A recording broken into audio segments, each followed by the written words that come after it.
پکار تو اور صرف تو، انک انت السمیع العلیم۔ پھر آگے فرمایا ربنا وجعلنا مسلمین لک، اتنا بڑا کارنامہ انجام دیا، کعبہ تعمیر کیا، ساری دنیا کے لیے ایک سبب بن گئے حج کے، حج کا، عمرے کا، عبادتوں کا، ریاضتوں کا۔ لیکن پھر فرمانا ہے ربنا وجعلنا مسلمین لک، اے ہمارے پروردگار ہم دونوں کو اپنا تابع دار بنا دیجیے، اپنا تابع دار بنا دیجیے۔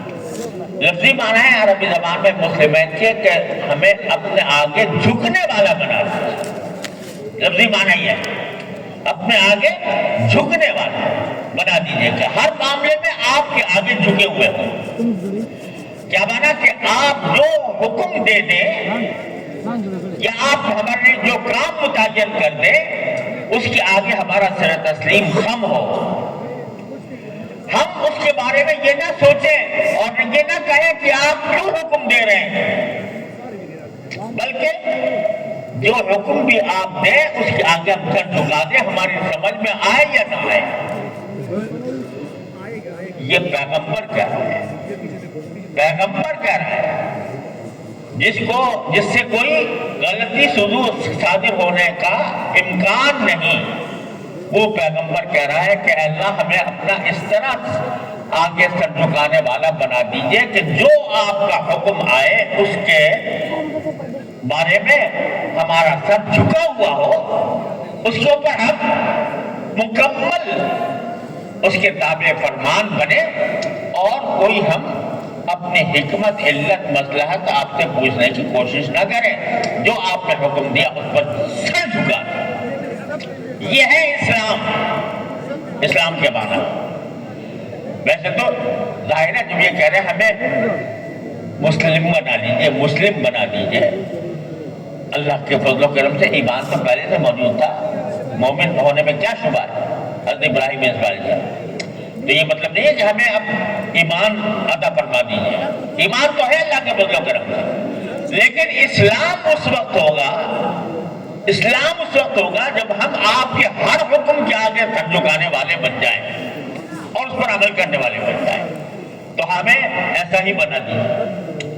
آج کی دنیا میں، آج کے دور میں لوگ کے سامنے کوئی شریعت کا حکم بیان کیا جاتا ہے تو وہ کہتے ہیں اس کی لاجک کیا ہے، اس کے پیچھے لاجک کیا ہے، اس کی عقلی دلیل چاہیے۔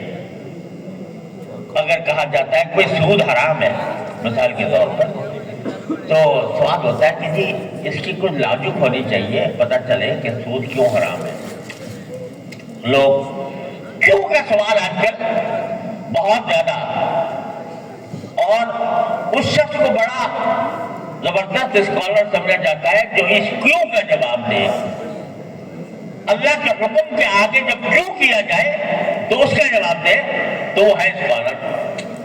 اور اللہ تبارک و تعالیٰ کے احکام کے اندر یہ سوال پیدا کرنا اتنی بڑی بے ادبی ہے کہ اس کا کوئی حد و حساب نہیں۔ آپ ذرا سوچیں، آپ کا ایک ملازم ہے اور وہ ملازم سے آپ کہتے ہیں کہ ذرا بھائی جا کے بازار سے 10 کلو گوشت لے آؤ، وہ کہتے ہیں کیوں لاؤ؟ یہ 10 کلو گوشت کیوں لاؤ؟ آپ تو میاں بیوی اکیلے رہتے ہیں گھر میں، آپ کو 10 کلو گوشت کی کیا ضرورت ہے؟ پہلے مجھے اس کی وجہ بتائیں پھر لاؤں گا۔ وہ نوکر اس قابل ہے کہ اس کو آپ نوکر رکھیں، ہر بات میں پوچھتا ہے کپڑے دھو لو، کیوں دھو لو، کھانا لے آؤ کیوں لے آؤ، اتنا کیوں منگوا رہے ہیں؟ اگر ہر آپ کا ملازم جو آپ کی خدمت کے لیے آپ نے نوکر رکھا ہوا ہے وہ آپ کا غلام نہیں ہے، وہ آپ کا بندہ نہیں ہے، انسان ہے، اور وہ آپ کے حکم کے جواب میں یہ کہے کہ یہ کیوں کروں میں یہ کام، وہ ملازم اس لائق ہے کہ اس کو کان پکڑ کے نکال دیا جائے کہ تو اس قابل ہی نہیں ہے کہ تیرے ملازم رکھا جائے۔ لیکن اللہ اللہ جو قادر مطلق، حکیم مطلق، تمہارا خالق، تمہارا مالک، تمہارا پروردگار، اور تم اس کے بندے، نوکر نہیں، غلام نہیں، بندہ، وہ یہ کہتا ہے کہ میں کیوں کروں یہ آپ جو حکم دے رہے ہیں، اس کے مسئلہ پہلے مجھے بتائیے۔ تو یہ اسلام نہیں ہے، یہ کیوں کرنا اسلام نہیں ہے۔ اسلام وہ ہے جو ابراہیم علیہ السلام نے کیا، بیٹے کو، اسی بیٹے کو جو حکم آ گیا تھا کہ اس کو ذبح کر دو، پلٹ کر پوچھا نہیں کہ بیٹے کو کیوں ذبح کرو، پلٹ کر یہ نہیں پوچھا کہ یہ میرا نابالغ بچہ ہے، مرادوں سے مانگا ہوا ہے، دعاؤں سے مانگا ہوا ہے، اس کو میں کیوں ذبح کروں۔ اور حکم بھی خواب میں آیا تھا، انبیاء کا خواب بھی وہی ہوتا ہے۔ پلٹ کر یہ نہیں کہا یا اللہ اس معصوم بچے کو میں کیوں قتل کروں، معصوم بچہ ہے، اس کا بچے کو تو دشمن کے بچے کو بھی قتل کرنا حرام ہے، کافر کے بچے کو بھی قتل کرنا حرام ہے، لیکن یہ نہیں پوچھا کیوں، بلکہ کیا کیا کہ اس کو نکال دیا، بلکہ بچے سے پوچھا کہ بتاؤ تمہاری کیا رائے ہے، تو بچہ بھی پیغمبر کا بچہ تھا، اور وہ بچہ تھا جس کی صلب سے نبی آخر الزمان صلی اللہ علیہ وسلم تشریف لانے والے تھے۔ اس نے بھی پلٹ کر نہیں کہا ابا جان مجھ سے کیا قصور ہوا ہے، مجھے کیوں ذبح کیا جا رہا ہے۔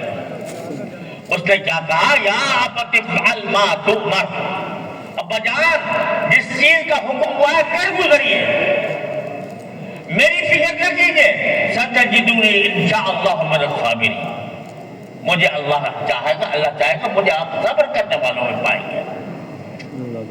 باپ نے بھی کیوں نہیں کیا، بیٹے نے بھی جس گردن پر چھری پھیری جانے والی ہے اس نے بھی کیوں نہیں پوچھا۔ اس ادا کو قرآن کریم کہتا ہے فلما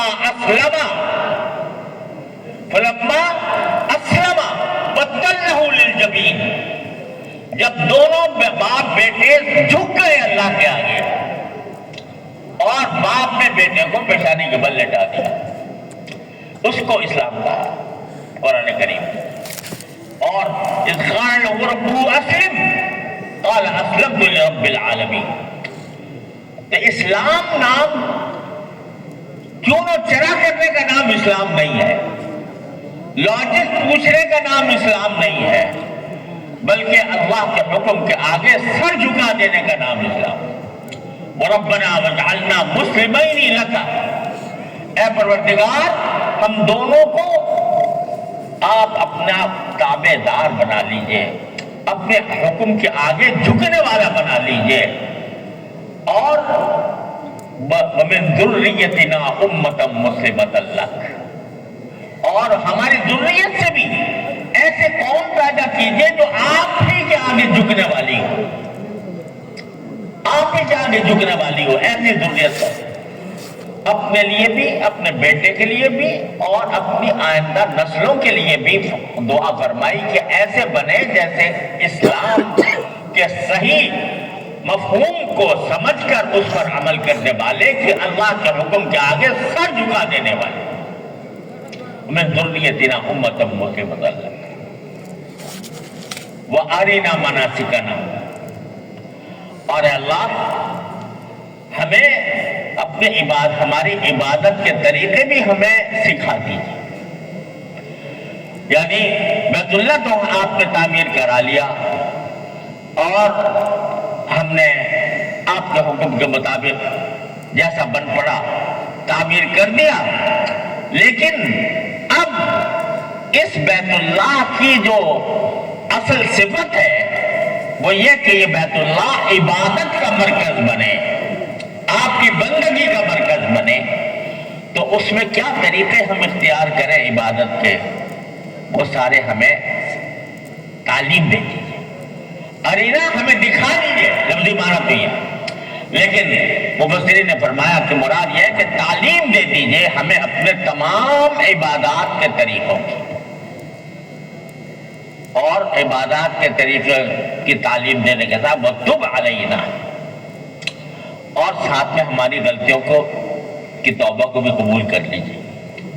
کیا مانا کہ آپ جتنی عبادات آپ فرض فرمائیں گے اور جن کی تعلیم دیں گے، ان عبادات کا حق ہم سے ادا ہو نہیں پائے گا۔ آپ کی عبادت کا، بندگی کا کوئی حق ادا نہیں کر سکتا۔ یقیناً اس میں خامیاں ہوں گی، یقیناً اس میں غلطیاں ہوں گی۔ اے اللہ، ان غلطیوں اور ان خامیوں پر ہماری توبہ قبول فرما لیے، تب علینا۔ اتنا بڑا کارنامہ انجام دیا جا رہا ہے، کعبہ تعمیر کیا اور ساری آنے والی امتوں کے لیے دعائیں کی، سب کچھ کیا، اور پھر بھی کہہ رہے ہیں کہ ہماری توبہ قبول کر لیجیے۔ اور پھر کیا؟ انک انت التواب الرحیم، اور تو، اور صرف تو بہت توبہ قبول کرنے والا ہے، بہت رحم کرنے والا ہے۔ تواب یہ مبالغے کے صیغہ عربی کے اعتبار سے، جس کا ہم جب ترجمہ کریں اردو میں تو کہ بہت توبہ قبول کرنے والا، بہت توبہ، توبہ بہت قبول کرنے والا، بہت توبہ قبول کرنے والا، تواب وہ ہے۔ اب تواب کے بہت توبہ قبول کرنے کے دو مطلب ہو سکتے ہیں۔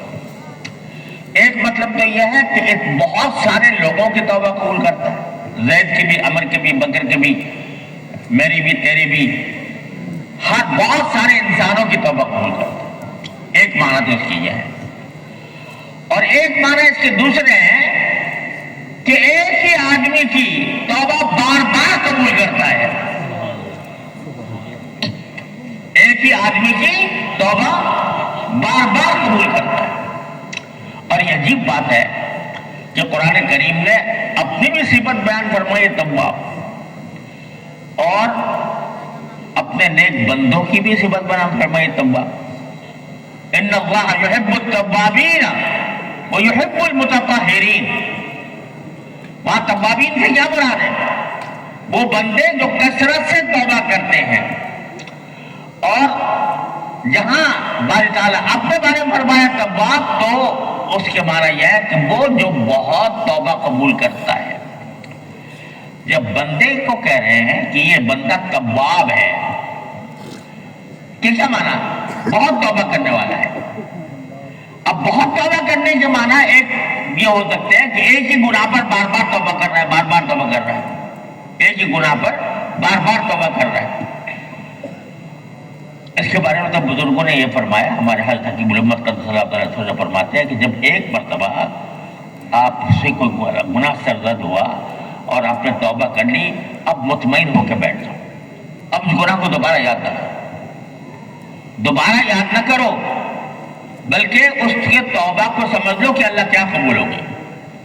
جب اللہ تعالیٰ فرما رہے ہیں کہ تم مجھ سے جب توبہ مانگو گے تو میں تمہاری توبہ قبول کر لوں گا، وعدہ کر لیا اللہ تعالیٰ نے۔ آپ پہ کہہ رہے ہیں جی نہیں جی میری توبہ قبول کرو، وہ کہہ رہے ہیں قبول کر لیا، نہیں جی دوبارہ قبول کرو، سوال کرو۔